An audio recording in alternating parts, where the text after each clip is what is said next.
Hello guys, welcome again my channel GS by AP sir. पिछले term की हम बात करें तो हम लोग डिस्कस किए थे वहाँ पे जर्मनी के यूनिफिकेशन को रोल हमने देखा था, बिस्मार्क का कितना बड़ा रोल। फिर हमने यूनिफिकेशन ऑफ इटली देखा, ब्रिटेन का एक तरह से यूनिफिकेशन देख लिया। इधर दो छोटे छोटे टॉपिक हैं। Topic number 5 visualising the nation और एक टॉपिक है आपका इम्पेरियलिज्म, नेशनलिज्म इम्पेरियलिज्म। दो टॉपिक देख लेते हैं। तो विजुअलाइजिंग द नेशन देखते हैं। बहुत इंपॉर्टेंट टॉपिक है यहाँ से एलिग्री। एलिग्री क्वेश्चंस पूछा जाता है, what is the mean of allegory, तो वो जानना आपको बहुत ज़रूरी है कि एलिग्री है क्या, है ना। तो देखिए एक बार बुक को। It is easy enough to represent a ruler through a portrait or a statue. How does one go about giving a face to a nation? किसी इंसान को रिप्रेजेंट करना हो या दिखाना हो तो कहीं ना कहीं हम उसकी मूर्ति बनाते हैं, उसकी स्टैचू वगैरह तैयार करते हैं। लेकिन जब राष्ट्र को दिखाना हो तो राष्ट्र को दिखाने के लिए भी एक फेस देना उसे बहुत ज़रूरी है। Artist in 18-19 century found a way out by personifying a nation. 18-19 century में आर्टिस्टों ने कहा कि राष्ट्र को रिप्रेजेंट करने के लिए एक फिगर का होना बहुत ज़रूरी है। दूसरे शब्दों में कहूँ तो कंट्री को एज ए पर्सन रिप्रेजेंट करना बहुत ज़रूरी है। Nation were then portrayed a female figure, और वो फिगर हम लोग महिला का देंगे, यानी राष्ट्र को रिप्रेजेंट करने के लिए जो हम फिगर देंगे वो किसका देंगे, किसी फीमेल का। Female form that was chosen to personify the nation did not stand for any particular woman in the real life. जो महिला नेशन को रिप्रेजेंट करने के लिए आप देंगे वो महिला वास्तव में रियल लाइफ में एग्जिस्ट नहीं करेगी, वो केवल कल्पना है एक। Rather is sought to give the abstract idea of nation of concrete form, और उसे केवल और केवल नेशन के तौर पर रिप्रेजेंट किया जाएगा। वही फीमेल फिगर एलिग्री के नाम से जानी जाती है। क्लियर?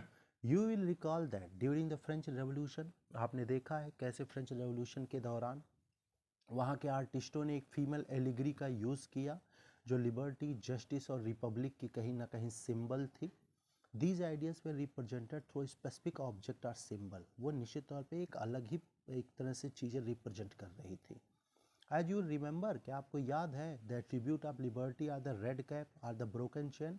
वो रेड कैप जो गुलामी की निशानी थी, याद है वो ब्रोकन चेन, कहीं ना कहीं वो सारी चीज़ें आपको याद होगा।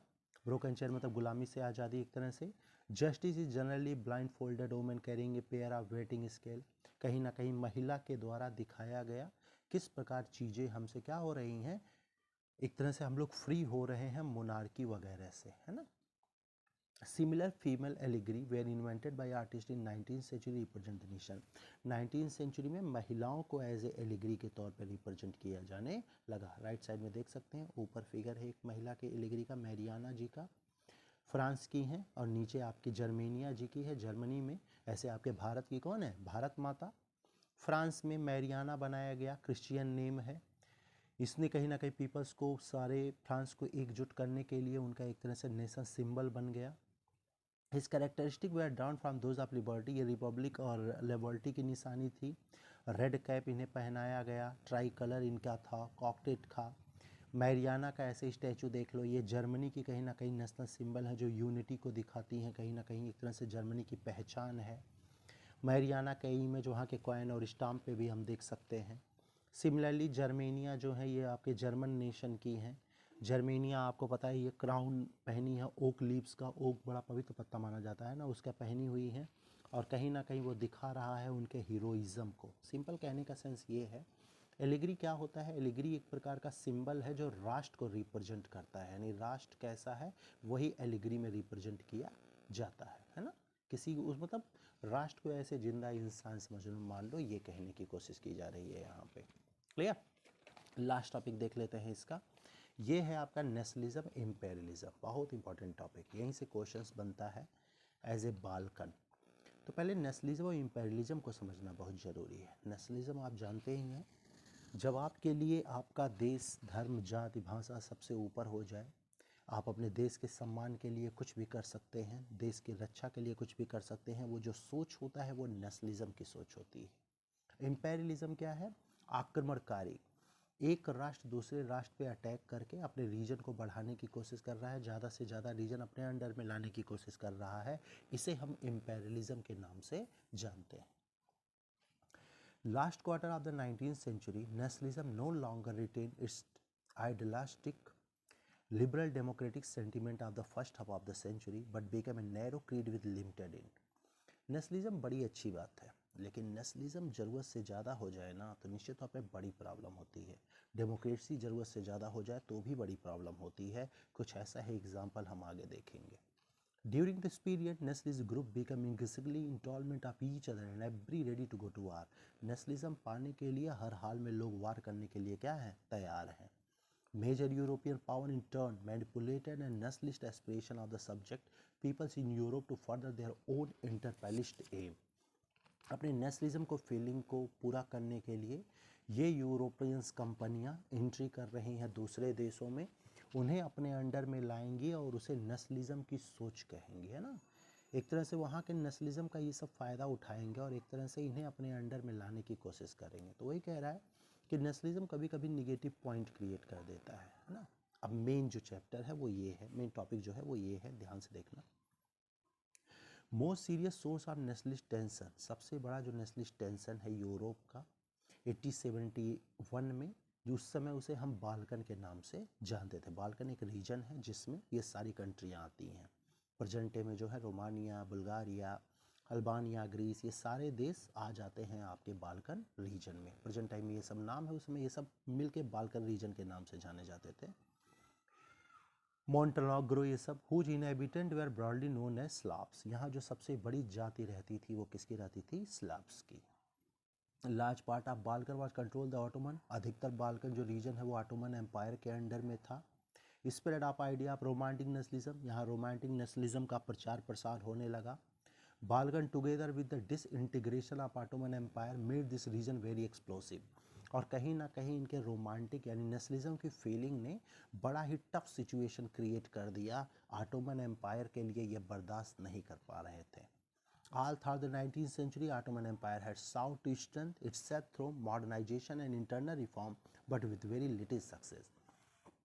ऑटोमन साम्राज्य ने यहाँ कुछ सुधार करने की कोशिश किया, मॉडर्नाइज करने की कोशिश किया कि चलो कम से कम बाल्कन में ये जो सब रोमांटिक फीलिंग आ रही है, नेशनलिज्म की फीलिंग आ रही है, कुछ हद तक दबा दिया जाए। लेकिन ऑटोमन एम्पायर इसमें सफल नहीं हो पाया। One by one it's European subject nationalism broke away from the control declare independence, धीरे धीरे राष्ट्र ऑटोमन एम्पायर से अलग होते गए और स्वतंत्र होते गए।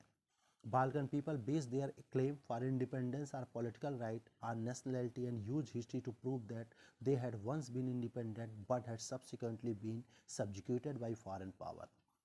कहीं इन्होंने एक एग्जाम्पल दिखाया कि किस प्रकार हम ऑटोमन एम्पायर से खुद को स्वतंत्र कर लिए, लेकिन ये भूल गए तो मुझसे तो स्वतंत्र हो गए, लेकिन जल्द ही किसी और पावर के अंडर में आने वाले हो।